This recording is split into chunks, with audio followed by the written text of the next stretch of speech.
এই যে দেখুন, এই মেয়েটা এই বোতলটার ভিতরে এক টুকরো কাঠের টুকরো ঢুকিয়ে দিল, তারপর তার হাজবেন্ডের কাছে নিয়ে আসলো। এখন সে বলতে আছে যে তুমি কি এখন এই কাঠের টুকরোটা বের করতে পারবা?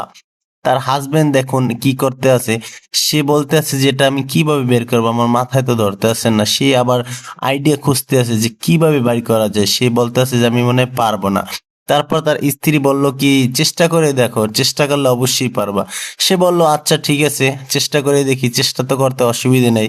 তার হাজবেন্ড মনে মনে বলতে আছে যে তুমি তো আসলে আমাকে চিনোই না, আসলে এটা আমার কাছে কোনো ঘটনাই না, এটা আমার কাছে মাত্র একটি খেলা মাত্র। দেখুন তার হাজবেন্ড কি করলো, ড্রয়ার থেকে একটি পলিথিন বের করলো। পলিথিন বের করে দেখুন সে কিভাবে এই কাঠের টুকরোটা এই বোতলটি থেকে বের করে। দেখুন খালি টেকনিকটি একবার দেখুন।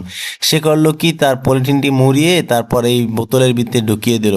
এখন সে করলো কি একটি ফু দিবে, ফু দেওয়ার সাথে সাথে দেখুন এই কাঠের টুকরোটি অটো বের হয়ে গেল। সত্যি অসাধারণ। ভিডিওটি শেয়ার করে দিবেন।